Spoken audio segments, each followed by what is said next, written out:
Hello guys, नमस्कार।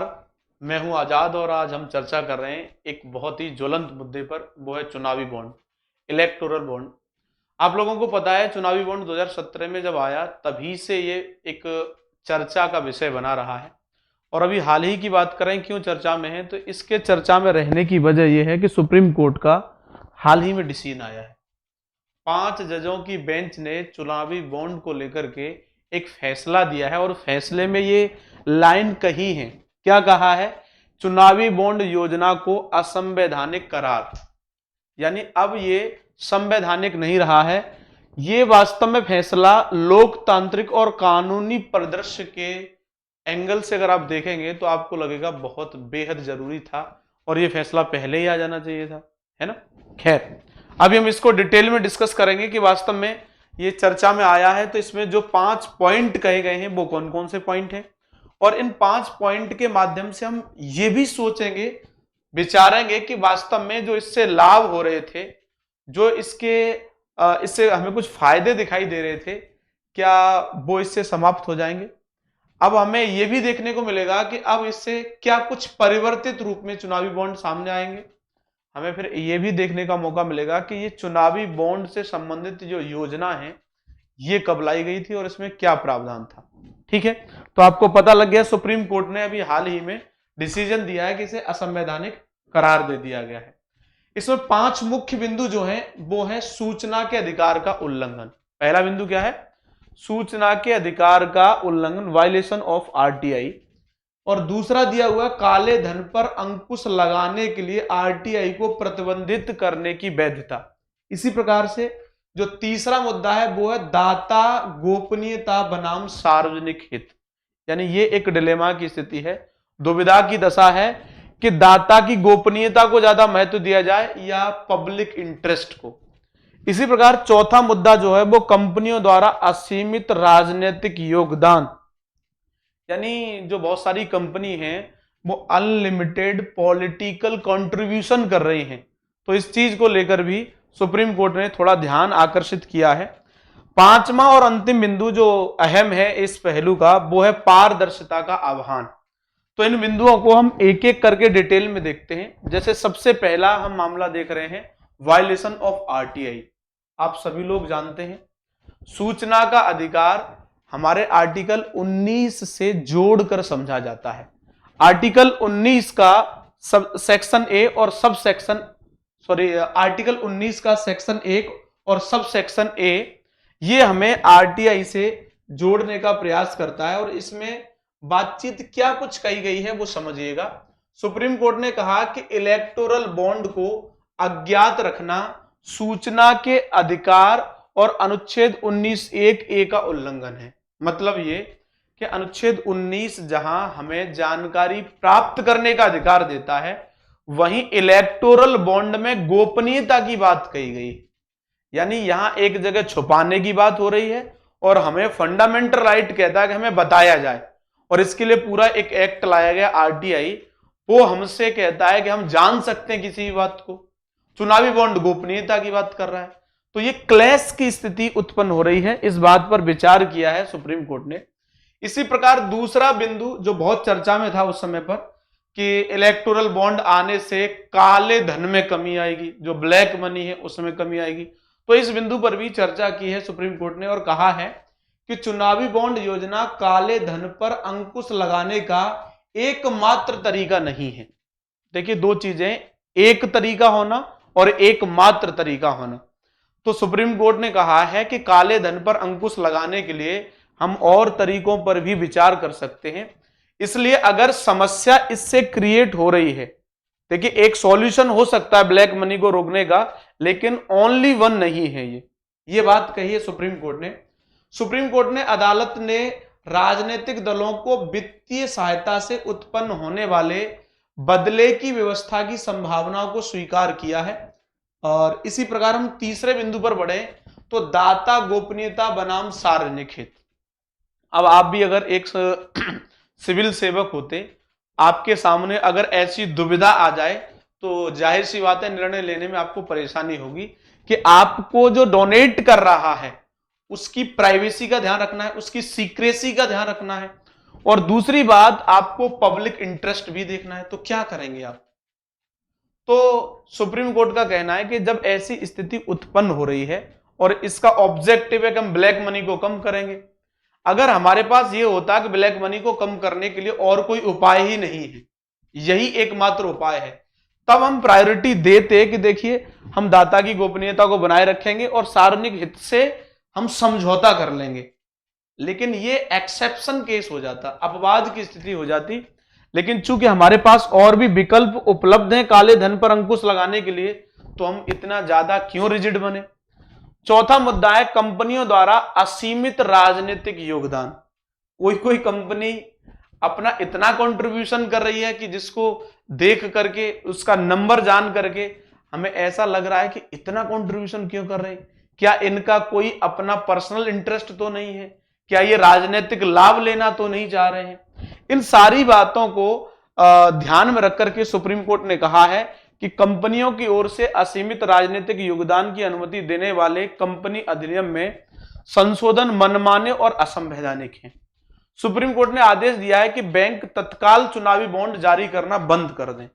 जो bank चुनावी बॉन्ड जारी कर रहे हैं वो अभी बंद कर दें।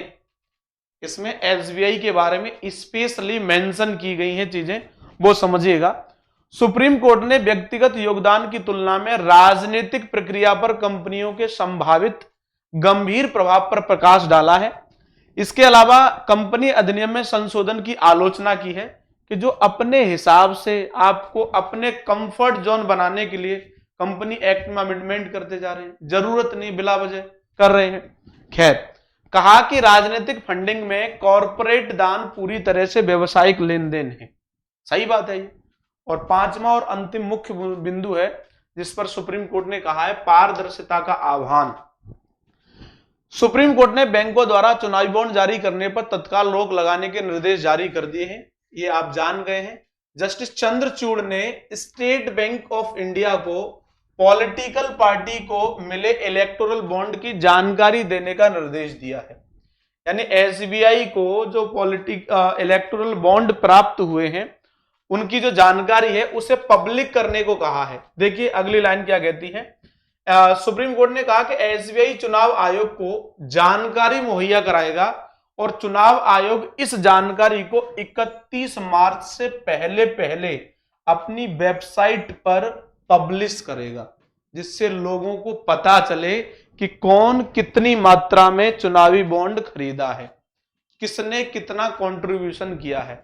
ये बड़ी बात है। खैर, जो मुद्दा छिड़ा है चुनावी बॉन्ड स्कीम के ऊपर, उस चुनावी बॉन्ड स्कीम के बारे में भी थोड़ी बात कर लेते हैं। तो बात यह है कि यह चुनावी बॉन्ड योजना जो है वो 2017 में एक वित्त विधेयक के माध्यम से आई और 2018 में इसको इंप्लीमेंट किया गया, लागू किया गया। चुनावी बॉन्ड योजना भारत में राजनीतिक वित्त में एक महत्वपूर्ण परिवर्तन है, जो कि आपको पता अभूतपूर्व है। ऐसा चेंज पहले नहीं हुआ था। खैर, तो चुनावी बॉन्ड स्कीम आ गई। इस चुनावी बॉन्ड स्कीम की कुछ विशेषताएं थी, जिन विशेषताओं को हम डिटेल में तो मेंस के एंगल से देखते हैं और आप केवल प्रीलिम्स के एंगल से भी देखें तो विशेषताओं में इन बातों को ध्यान रखिएगा कि जारी करना और मूल्य वर्ग, दूसरा प्रकृति और खरीद, तीसरा राजनीतिक दलों के लिए पात्रता और चौथा चुनाव। 3 ये विशेषताएं हैं और इसके अलावा हम इसके चुनावी बॉन्ड के लाभ देख रहे हैं और आलोचनाएं और चिंताएं, इन पर हम अभी डिटेल में बातचीत करेंगे। इसको देख लेते हैं, जारी करना और मूल्य वर्ग। एसबीआई द्वारा जारी ये बॉन्ड जो है 1000 से लेकर के 1 करोड़ रुपए के मूल्य वर्ग में आते हैं। अगर किसी को लेना था चुनावी बॉन्ड तो वो 1000 से लेकर के 1 करोड़ की धनराशि के बीच का चुनावी बॉन्ड ले सकता था, ऐसा इसमें कहा गया। ये इसकी विशेषता है जो उन्हें दानदाताओं के व्यापक स्पेक्ट्रम के लिए सुलभ बनाता है। अब इसका नेचर देखते हैं। चुनावी बॉन्ड ब्याज मुक्त होते हैं। ये क्वेश्चन ऐसा पूछा जा सकता है, इसलिए मैं आपसे पूछ रहा था, बता रहा था आपसे कि चुनावी बॉन्ड कैसा होता है, ब्याज मुक्त होता है और इन्हें कोई भी भारतीय नागरिक या संस्था खरीद सकती है।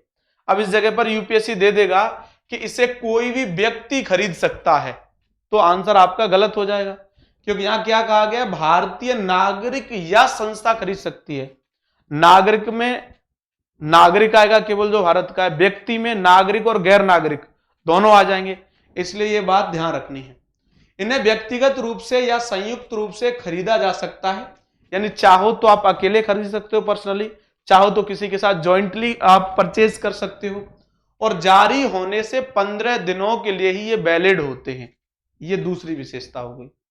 तीसरी विशेषता है, चुनावी बॉन्ड के माध्यम से दान प्राप्त करने के लिए पात्र होने के लिए राजनीतिक दल को जन प्रतिनिधित्व अधिनियम 1951, पीपल्स रिप्रेजेंटेटिव एक्ट 1951 की धारा 29A के तहत रजिस्टर्ड होना चाहिए। हर किसी पॉलिटिकल पार्टी को ये अधिकार नहीं है, ये उन्हीं को है जो पीपल्स रिप्रेजेंटेटिव एक्ट 1951 की सेक्शन 29A के अंतर्गत रजिस्टर्ड है। और पिछले आम चुनाव में, पहली कंडीशन तो ये थी, दूसरी कंडीशन, पिछले आम चुनाव में, राज्य विधानसभा चुनाव में कम से कम 1% वोट प्राप्त कर चुकी हैं। जिसने 1% से कम वोट प्राप्त किया है उनके लिए ये राइट नहीं है, ये विशेषता हो गई। आगे बात कर रहे हैं चुनावी बॉन्ड के लाभ। तो 3 लाभ मुख्य रूप से हम देख रहे हैं चुनावी बॉन्ड के। पहला है बढ़ी हुई पारदर्शिता, दूसरा जवाबदेही और प्रकटीकरण, और तीसरा है दाताओं के लिए गुमनामी। अच्छी बात है, लेकिन जहां हम लाभ देख रहे हैं वहीं सिक्के का दूसरा पहलू देखना भी जरूरी है कि इसकी आलोचनाएं क्यों हो रही हैं, इसको क्रिटिसाइज लोग क्यों कर रहे हैं, और इसको लेकर कंसर्न क्या है, चिंताएं क्या हैं। तो पहली चिंता यह है कि इससे पारदर्शिता जो है, ट्रांसपेरेंसी कमजोर हो रही है, वीक हो रही है। दूसरी बात यह है कि इससे कारपोरेट प्रभाव और क्रोनी कैपिटलिज्म स्ट्रांग हो रहा है, यानी इससे पूंजीवाद या याराना पूंजीवाद इससे बढ़ता हुआ दिखाई दे रहा है। तीसरी बात यह है कि इससे कानूनी और संवैधानिक चुनौतियां विभिन्न प्रकार की उत्पन्न होती हुई दिखाई दे रही हैं। इसके अलावा सरकारी अतिक्रमण की संभावना है, और ये सब कुछ होने के लिए हम देख रहे हैं इससे लोकतंत्र पर भी नकारात्मक प्रभाव देखा जाएगा। इसलिए लोकतंत्र के लिए नेतार्थ हैं इसमें, इस बेस पर इसको क्रिटिसाइज भी किया जा रहा है। अब इसके हम एक लीगल स्ट्रक्चर की बात कर लेते हैं, विधायी ढांचे की बात करते हैं। तो चुनावी बॉन्ड योजना 2017 के लिए 17 के वित्त अधिनियम के माध्यम से शुरू की गई थी। इस बात को आप सब लोग जानते हैं पहले से ही। इस योजना का कार्यान्वयन को सुविधाजनक बनाने के लिए भारतीय रिजर्व बैंक अधिनियम आरबीआई एक्ट और इनकम टैक्स एक्ट, जन प्रतिनिधित्व अधिनियम पीपल्स रिप्रेजेंटेटिव एक्ट सहित कई प्रमुख कानूनों में संशोधन किए गए। बड़ी बात है, केवल इसकी वजह से इतने सारे एक्ट में अमेंडमेंट किए गए। इन संशोधनों ने एक ऐसी प्रणाली यानी एक ऐसा सिस्टम डेवलप किया और उसके लिए बेस प्रोवाइड किया जहां राजनीतिक दलों को इस तरह से दान दिया जा सकता था जिसे बैंकिंग प्रणाली द्वारा पता लगाया जा सकता था, फिर भी यह जनता के लिए अज्ञात था। हाँ, मतलब एक गांव में शराबी था, वो जिसको गाली देना चाहता था उसको गाली देने के बाद कहता था बिना नाम लिए हुए कि तुझी से कह रहा हूं मगर तेरा नाम नहीं ले रहा हूं। तो ये मामला सब वो था कि बैंक के पास राइट है, बैंकिंग प्रणाली द्वारा पता लगाया जा सकता है, लेकिन फिर भी जनता के लिए अज्ञात है, जनता नहीं जान सकती। अब आप बताइए लोकतंत्र में महत्व किसका, बैंक का ज्यादा या जनता का? जनता का। तो जाहिर सी बात है ये अलोकतांत्रिक था या लोकतांत्रिक मूल्यों पर खरा नहीं उतर रहा था। इसकी वजह से सुप्रीम कोर्ट ने, चूंकि सुप्रीम कोर्ट आप लोगों को पता है हमारे संविधान का पोषण करता है, संरक्षण करता है, तो इस वजह से सुप्रीम कोर्ट ने बड़ा डिसीजन दिया है। इसको लेकर के एक केस स्टडी भी आई है और ये केस स्टडी वास्तव में बीजेपी की वित्तीय रिपोर्ट 2022-23 से जुड़ी हुई है, जिसमें यह बताया गया है कि किस पार्टी को कितना चंदा मिला है इलेक्टोरल वोट्स के थ्रू। तो ये वाला जो कलर आप देख रहे हैं, ये पूरा कलर वो दर्शाता है कि बीजेपी को इतना मिला हुआ है शेयर, और ये वाला जो कलर आप देख रहे हैं ये कांग्रेस को दर्शा रहा है, ये आम आदमी पार्टी को, ये अदर सबको दिखा रहा है। ये 2022-23 की एक रिपोर्ट का आपके सामने डेटा है। एक बॉक्स जो है वो दर्शा रहा है 100 करोड़ को। तो ये बॉक्स काउंट करेंगे आप, काउंट करने में देर लगेगी, अभी आपको कैलकुलेशन बताता हूं। ये बॉक्स आप देख रहे हैं, ये कांग्रेस के, ये बीजेपी, आम आदमी पार्टी और अन्य। खैर, इस डेटा को आप यहां से देख सकते हैं। भाजपा के हालिया वित्तीय खुलासे राजनीतिक वित्त पोषण में चुनावी बॉन्ड की भूमिका के बारे में एक ठोस जानकारी प्रदान करते हैं। 22-23 में भाजपा ने चुनावी बॉन्ड के माध्यम से, ध्यान से पढ़िएगा, 1294.14 करोड़ रुपए प्राप्त किए हैं, ये सूचना मिली है। और उसकी कुल आय का ये कितना 54% है। बीजेपी की कुल इनकम में चुनावी बॉन्ड से जो इनकम हुई है वो 54%, यानी 46%, अदर सारे सोर्स, केवल एक सोर्स से 54%। ये अपने मुख्य प्रतिद्वंदी कांग्रेस के बिल्कुल विपरीत है। कांग्रेस की दशा आपने देखी थी अभी बॉक्स में ही क्या था, जो भारत में प्रमुख राजनीतिक दलों के बीच वित्तीय गतिशीलता पर चुनावी बॉन्ड के महत्वपूर्ण प्रभाव को उजागर करता है। यानी कहीं ना कहीं ये हमें इशारा देता है कि एक पार्टी की ओर ही लोगों का इंटरेस्ट ज्यादा क्यों है, बाकियों की तरफ क्यों नहीं है। या इससे हम ये कह सकते हैं कि राजनीतिक दृष्टिकोण के बीच इतना बड़ा अंतर कैसे हो गया। खैर, बाकी चीजें आपके ऊपर है, क्योंकि विश्लेषण के बाद हमें निष्कर्ष खुद निकालना होता है। इसमें हमें यह दिखाई दे रहा है, जो अभी बात हम डिस्कस कर रहे थे वही बात हमें यहां पर दिखाई गई है। इस पाई चार्ट में बीजेपी को मिलने वाले चंदे में बढ़त हुई है। 2022-23 में बीजेपी को छोड़कर सभी बड़े दलों को कम चंदा मिला है। जैसे आप देखेंगे तो आपको यहां दिखाई दे जाएगी, राशि करोड़ रुपए में है। तो ये 800 और 600 के बीच में यहां पर पहुंच रही है लाइन, जो किसको दर्शा रही है, बीजेपी को। जो पहले था ये और अभी ये हो गया है, यानी इतनी बढ़त हुई है। अब यहां पर देखेंगे आप आईएनसी, इंडियन नेशनल कांग्रेस, तो नेशनल कांग्रेस को पहले ज्यादा था, अब कम हो गया है। आम आदमी पार्टी का लगभग बराबर सा दिख रहा है और अदर्स का वो भी लगभग बराबर है। बीजेपी वाले में 21-22 की तुलना में 22-23 में बढ़ोतरी हमें दिखाई दे रही है, और छोटी मोटी नहीं है, करीब 100 करोड़ की आपको बढ़त दिखाई दे रही होगी। यहां अगर हम 700 करोड़ भी मान लें, क्योंकि 800 ऊपर है, 600 यहां है, तो ये जो गैप हमें दिख रहा है 100 करोड़ का करीब हो सकता है। चलिए, तो आपको जानकारी कैसी लगी चुनावी बॉन्ड से संबंधित, ऑफलाइन कमेंट करके बताइएगा। मुलाकात होगी अगले सेशन में। Thank you so much.